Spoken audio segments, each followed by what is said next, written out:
Satnam. Welcome to Friday Online Sadhana. Today, we're going to mix it up a little bit, and you might need a little bit more room for the Kriya that we're going to do today. It's really short, but you're going to need to be able to do downward dog with some push-ups. So I needed a little bit more room, so I moved from my platform over here just to a mat on the floor. It's a really short Kriya, so we'll do a lot of pranayama and warm-ups today. And then we'll do a short meditation to finish. So to begin, go ahead and rub your hands together. Press the palms together slightly. Feel the sits bones sink into the ground. Shoulders coming away from the ears, the crown of the head rising towards the ceiling. And from this stable position, go ahead and just take a couple deep breaths in and exhale.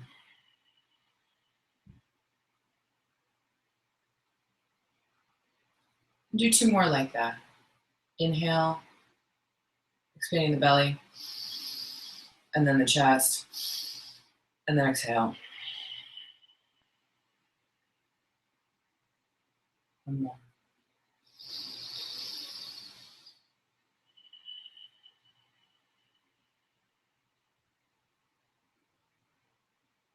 And then inhale to tune it. Om Namo Gurudev Namo.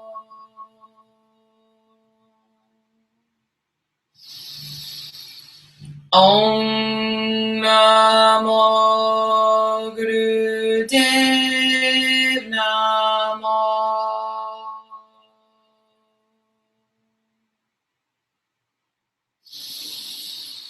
Om Namo Gurudev Namo.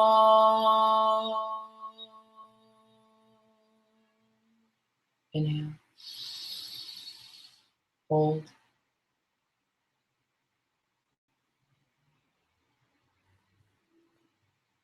And exhale. Bring your hands down to your knees. Your finger and your thumb into Gyan Mudra, resting down on the knees. And we're going to begin breath of fire, which is really short inhalation and exhalation through the nose with a slight belly pulse. If you're on, ladies, if you're on your cycle, you can do a lighter belly pulse for this breath, but otherwise it's going to be, it's pretty forceful. You're going to forcing the air out.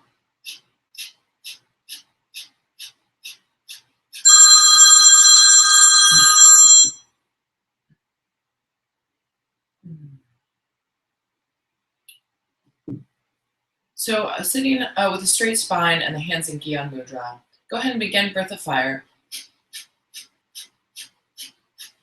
With that slight belly pulse, close the eyes, focus the gaze in the third eye, and listen to the breath.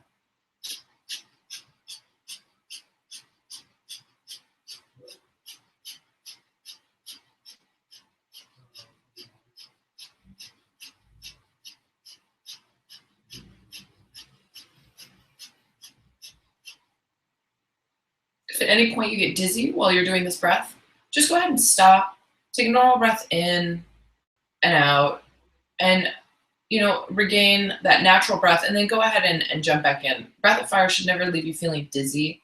That just means you're hyperventilating.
Excuse me.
You're doing great.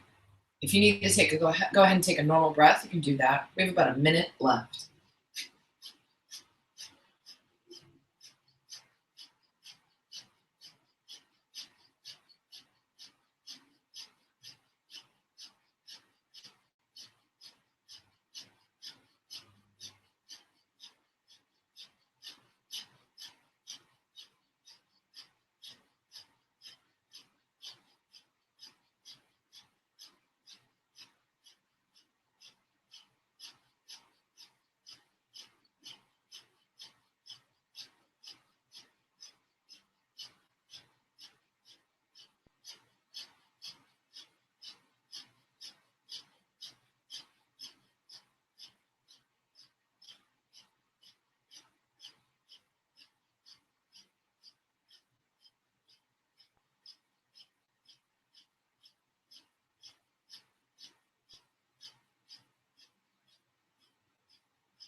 Inhale.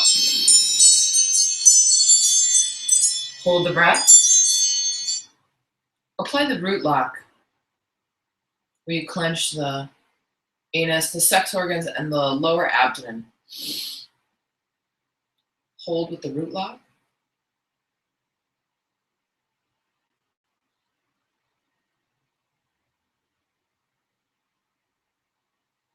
Exhale whenever you need.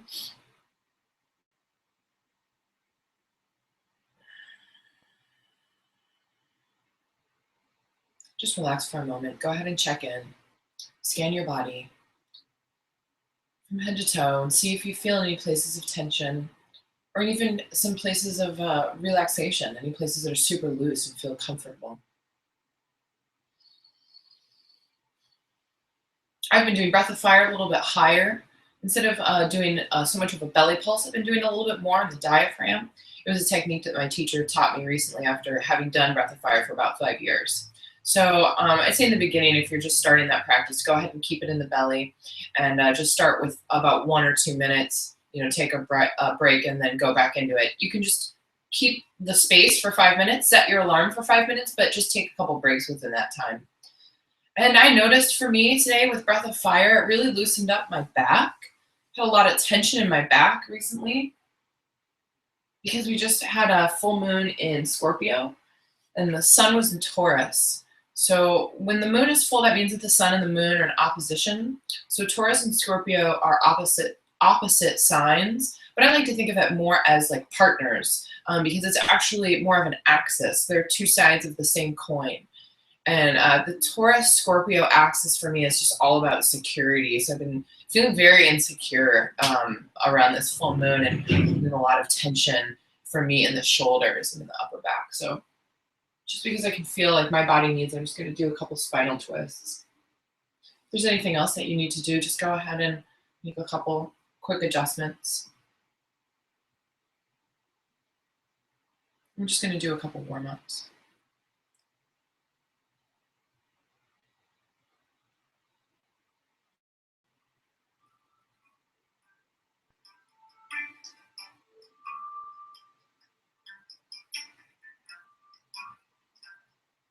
So sitting in an easy pose, go ahead and bring your hands down to your shins.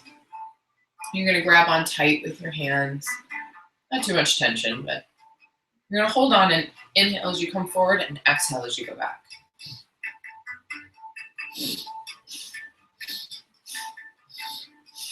And think about rocking the lower spine. You're trying to loosen up that tailbone.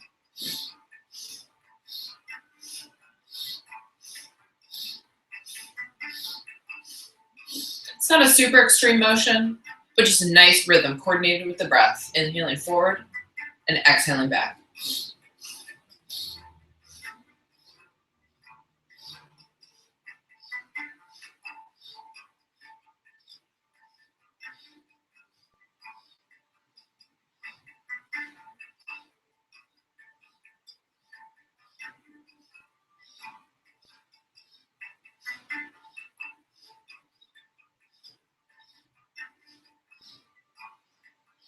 And again, eyes closed. In most cases in Kundalini, your eyes are closed.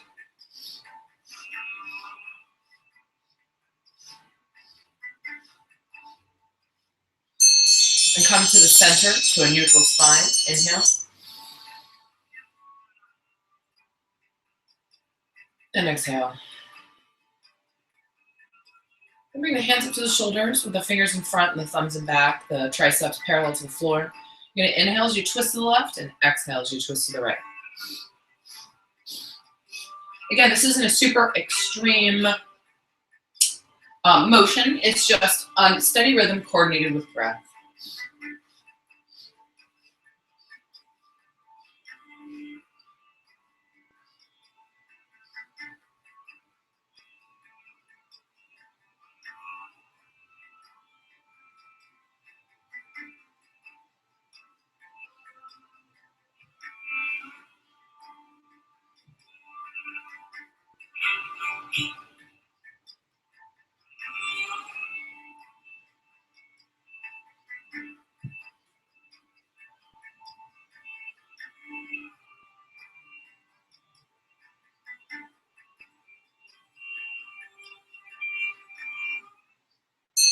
Inhale, come to the center. Apply the root lock. Unless you're on your cycle. Ladies, don't do it if you're on your cycle. And exhale. And the reason you don't want to do it when you're on your cycle is because there's two forces that govern the body. Prana governs the top half of the body. So that's like bringing in energy through the mouth, nose, eyes. And then the bottom half of the body is governed by Apana, which is the like expelling energy. So that's urine and feces and even menstrual blood. And when we apply the root lock during meditation, we're trying to keep all of the energy going up. We're trying to kind of cultivate the prana. But when women are on their cycle, they really need to honor the Apana. You need to honor your cycle and honor letting go. So don't pull the root lock when you're on your cycle. And you may even notice if you want to experiment with that, if you pull the root lock incessantly when you're on your period, you can actually stop your period. You can actually prevent it from even starting if you know it's coming in the next couple of days and you just keep up that root lock. I've even skipped periods doing that. I don't suggest it, but you will notice if you check that out. So go ahead and stretch your legs out in front. And we're going to do forward bends. And If you can comfortably reach all the way down to your toes, you're going to take your fingers and wrap them around the big toe. That's called the yogi toe lock. And with a straight back, you inhale up, and you're going to exhale forward. If the toes seem a little too far away today, or it's a little too early in the morning to be that flexible, you can just put your hands on your thighs, knees, or shins, or you can go ahead and use a strap and wrap that around the bottom of your feet. And either way, wherever your hands are, you just want to keep them stationary. So we're going to inhale up and then exhale forward, bending from the hip.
Inhale up, straight back.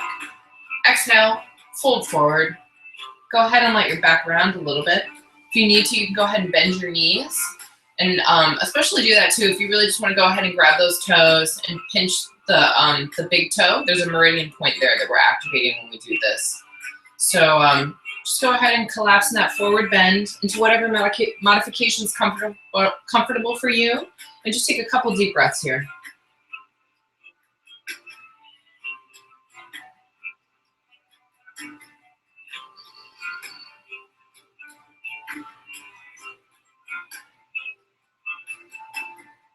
And then slowly inhale up. One vertebra at a time. Bringing the head up last. And then come lying on your back. With your hands by your side. And we're going to bring the legs up into the air about 2 feet. And scissor them back and forth with a breath of fire.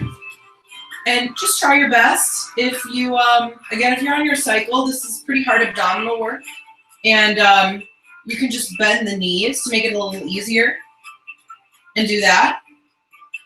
Or you can just take your time. You can just do a couple passes with your feet and then put your feet down and rest.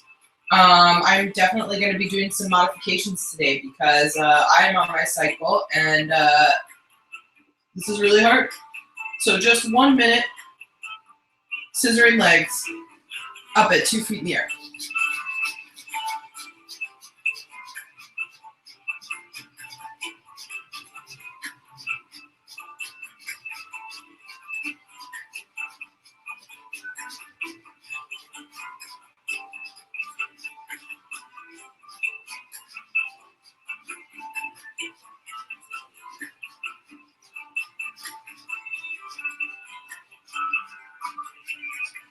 Doing great, halfway there.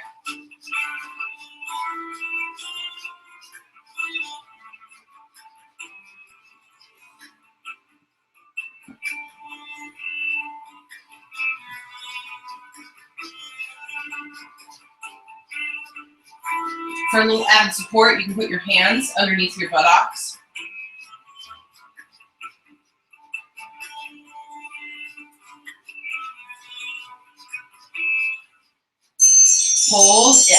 Hold out and inhale, and then exhale and relax. Just go ahead and relax for a couple seconds.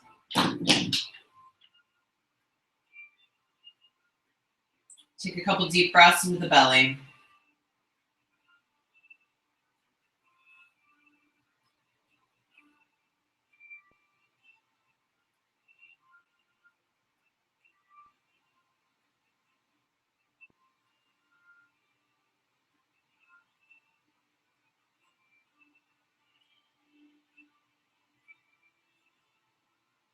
Then when you're ready, bring your knees into your chest, rock back and forth a couple times, then come back into seated. When I say breathe into the belly, I mean, you're obviously not bringing any air into the belly. But when you do that, you give your internal organs a little bit of a massage, and you're just making more room for the lungs to expand so you can get a deeper breath.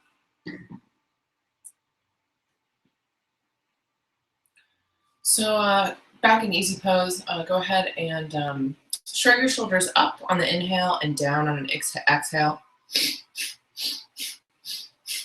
in a pretty rapid motion. And if you feel any pinching or tension in your neck, just go ahead and back off the range of motion a little bit.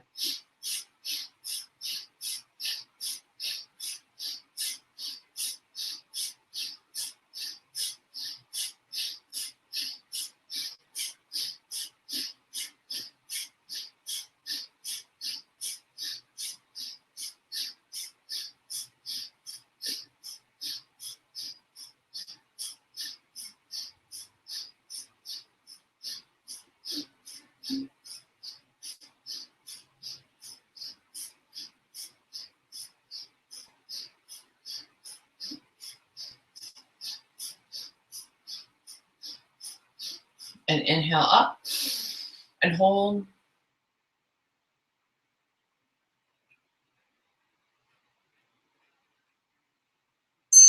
exhale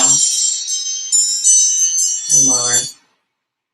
Go ahead and do a couple neck rolls to the right. Bring the ear to the right shoulder, head back, then the ear to the left shoulder, then the chin to the chest. Do a couple more in this direction.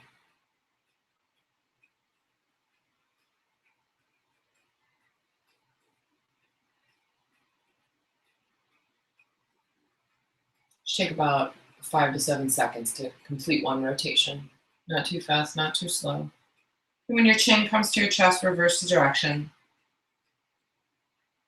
Going to the left this time.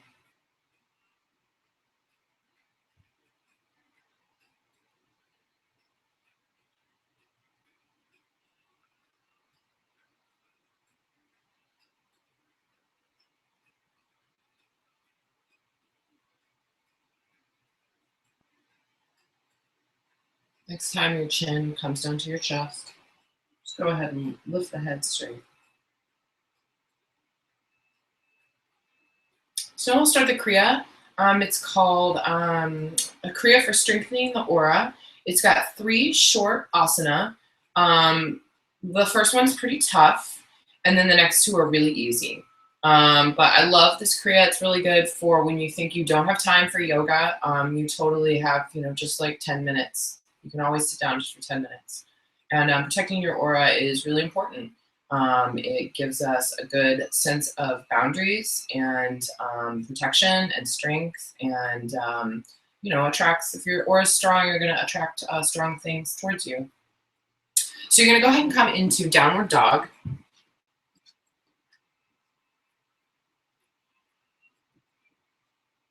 And lift the left leg straight up in the air. And then in this position, we're going to be doing kind of push-ups. So you're going to bring the head down to the floor and push back up. I'm having some shoulder issues, so I'm just going to do my best. And this is a really hard asana. So if at any point you need to just come out of it, and you can come into tabletop here, or you can come back into baby pose to just rest for a second. And then when you feel your strength returning, you can just come back into position. So let's go ahead and begin. Downward dog. Left leg up in the air. And begin.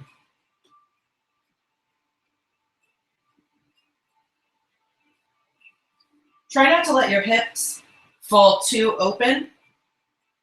Right? You don't want to twist to the side. You want to keep your hips parallel to the floor.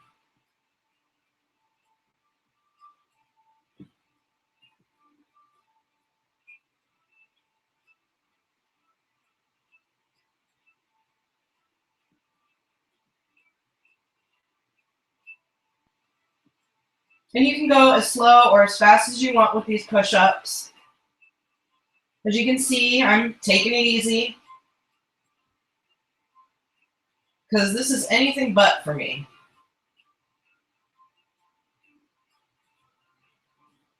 But keep up. You got 20 seconds left. Doing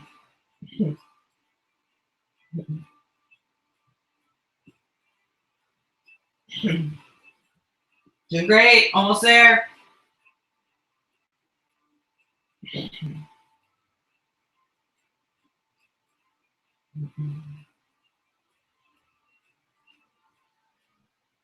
And lower the leg. Bring the knees down to the ground. Go ahead and rest in baby pose for 30 seconds.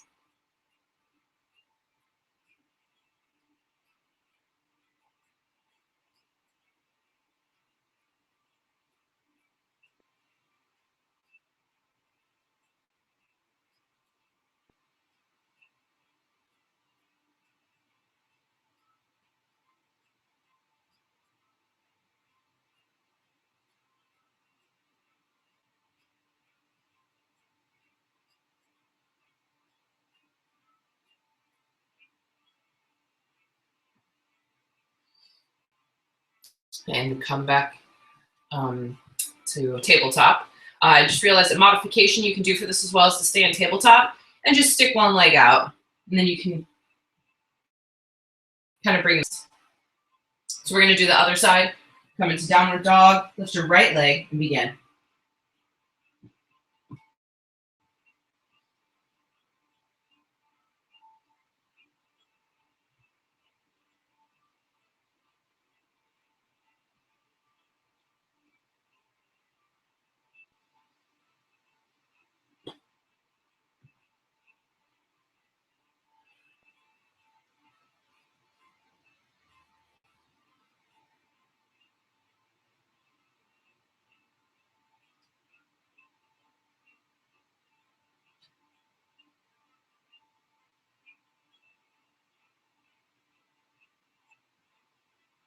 Twenty more seconds.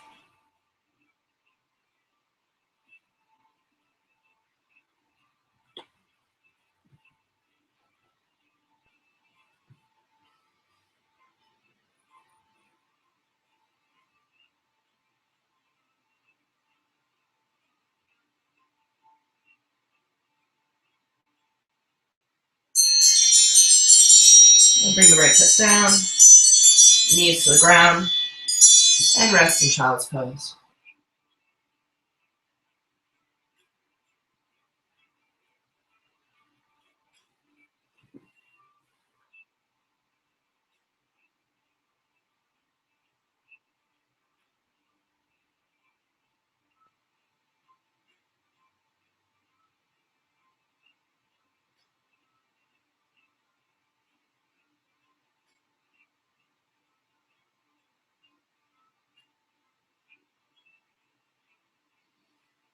And bringing your hands under your shoulders, go ahead and push yourself up. Come into easy pose.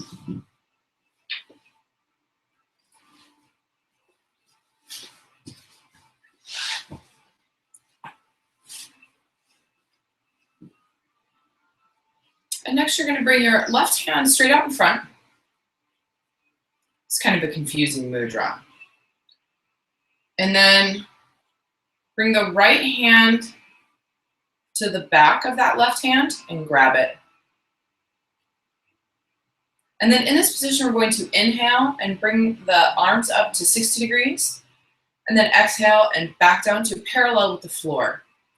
And this is a little bit of a rapid breath, almost like a breath of fire. It's going like this. And we're going to do that for 2 minutes. If you get tired, you can go ahead and just put your hands down, rest for a second, and then come right back into position and begin again.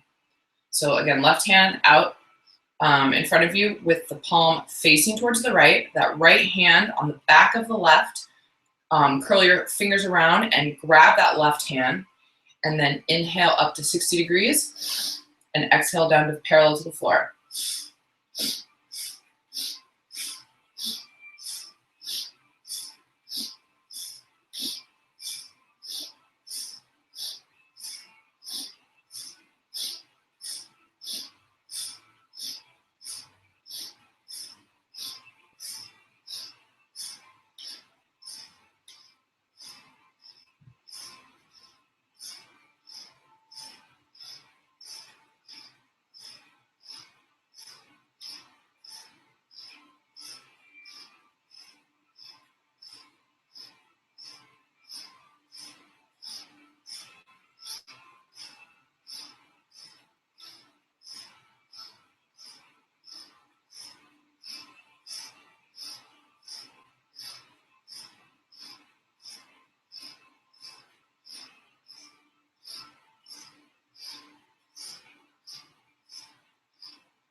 20 seconds left.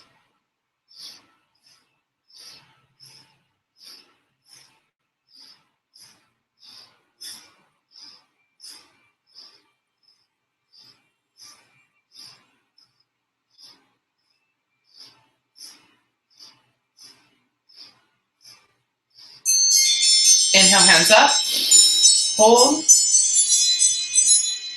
and then exhale, release.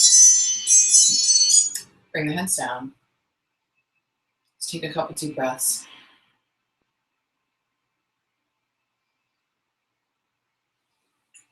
I'm gonna grab some water here.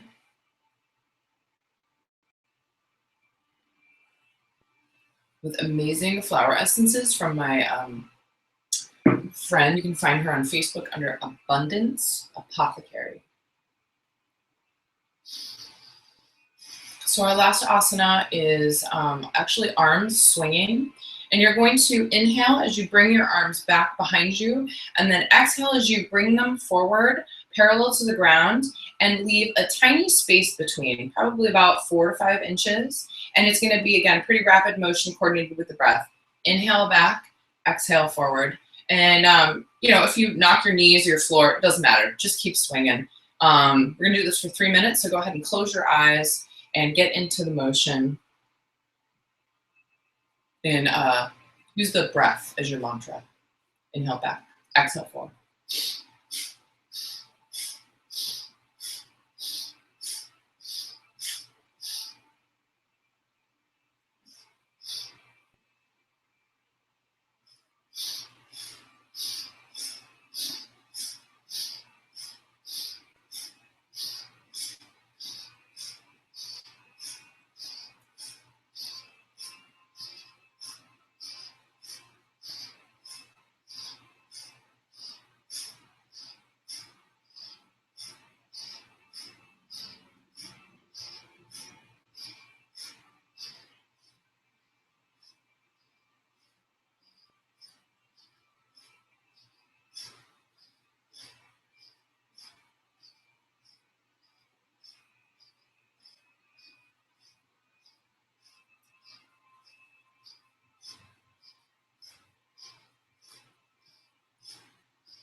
Halfway there. Inhaling back, exhaling forward.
Inhale, bring your arms back. Hold, apply the root lock. And then exhale, relax. Bring the hands to the knees. Return to a normal breath.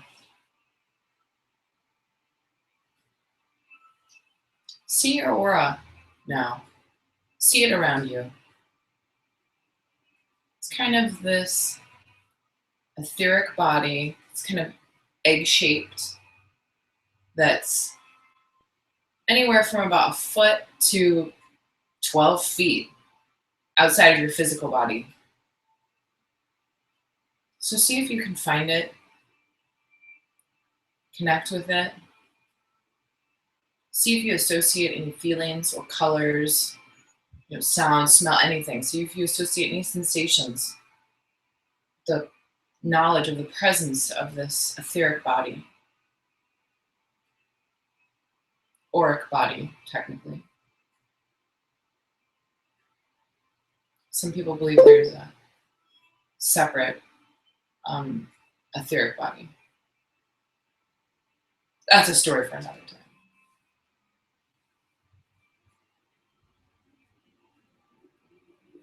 So the meditation we're going to do today is called Meditation for Brosa. I actually don't know what that means, but the description is that the meditation is for trust. And the mantra for the meditation is Wahe Guru. Wahe is like an expression of ecstasy. And Guru means anything that brings you from darkness to light. Gu means dark, Guru means light. Which I thought was interesting. I made the connection the other day that the sun god from Egypt is named Ra. So that's Ra is the sun. And in this instance, Ru is light. So that must be something with that that syllable, that syllable, meaning sustainer, life, light. So Waheguru is an expression of ecstasy of finding that light and coming from ignorance to bliss. And we're going to be saying that mantra in a whisper. And the mudra for this meditation is bringing the hands one on top of the other. The left is on top of the right, and the thumbs are together. And then you're going to bring this mudra above the head, right above the crown chakra, creating this kind of halo effect around your head. In this position, you're going to have the eyes open just 1/10, just slightly. And you're going to be looking down, try and look at the top of your lip, which is nearly impossible. And you may even feel a little bit of tension when you strain your eyes to look down there. So I'd say in the beginning, actually aim for eyes closed. If that hurts really bad, you'll start with your eyes closed, looking at the tip of your nose. Then open your eyes and look at the tip of your nose with that. Then bring the gaze down a little bit farther and try to see the top of your lip. So there's a lot going on. We'll be sitting in easy pose. Again, the mudra is the left hand on top of the right, the thumbs touching above the head. Eye position is eventually you're going to want to get to the eyes 1/10 open, looking at the top of the lip. And we'll be whispering the mantra Wahe Guru. And if you find that you can't really hear me, or you can just hear me a little bit and it's kind of distracting, just go ahead and turn the volume down and do it by yourself and set the timer for 5 minutes. We're going to do 5 minutes today. So come into position, lock in the gaze, and begin.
Hold.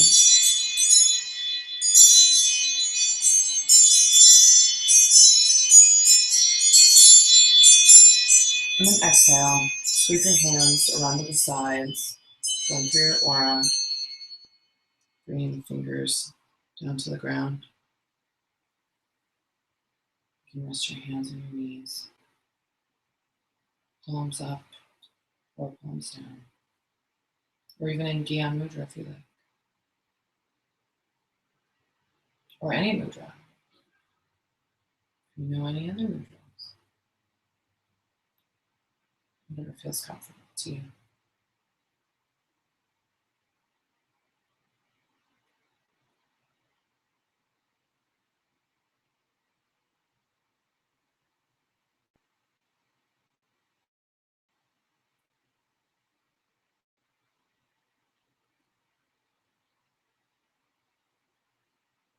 Now at the end of the practice is a good time to go ahead and scan your body again and see if any of those areas of tension or release have shifted.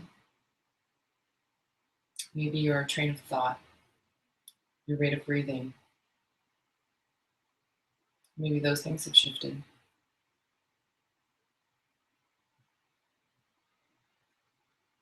The meditation that we did is for trust. That's what the manual says.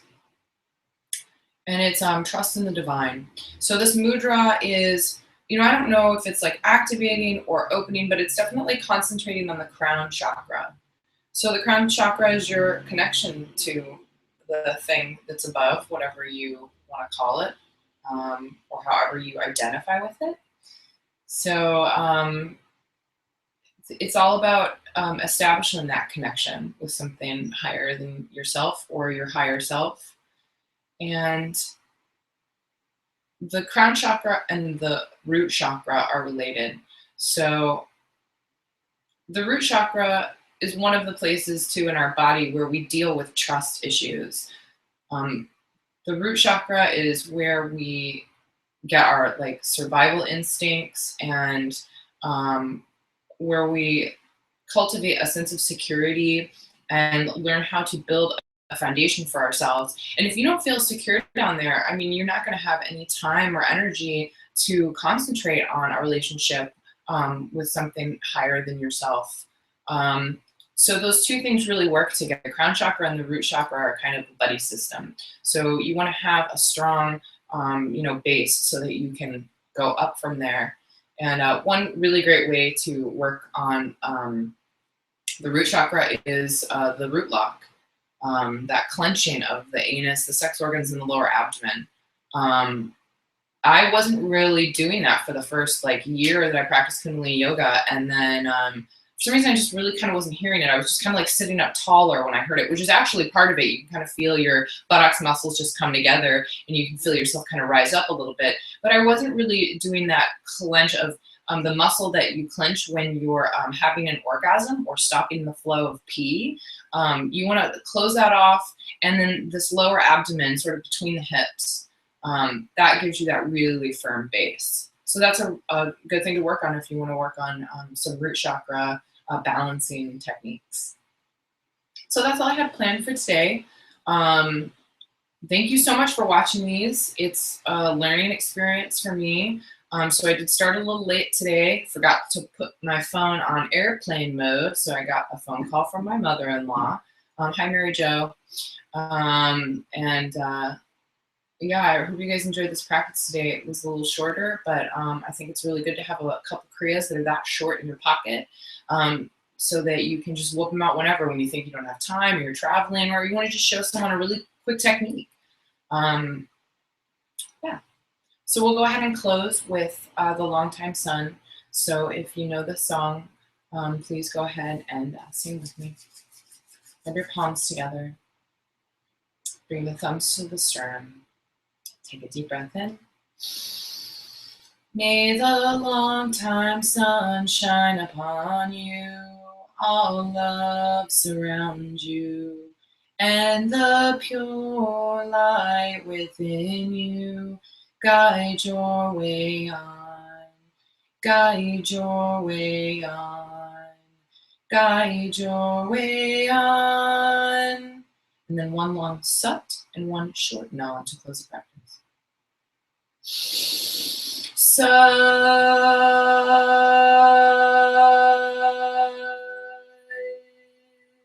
Nam. Thank you so much. If you're watching this day on Friday, I hope you have a great weekend. I just wanted to give a couple quick shout outs. We were listening to Matthew Schoening. I'm not exactly sure how to pronounce his last name. Schoening. He plays electric cello solo with a looping machine, and it's really incredible. And the name of this album is called Elements. And I heard about him through a really great Kundalini yoga mantra artist that I love, Narinjan Kaur. I saw her live, and he was playing with her. It was really incredible. So that's what we listened to today. And then again, my lovely flower essence water from my friend. You can find her on Facebook under Abundance Apothecary. All right. Thank you so much. Sat Nam.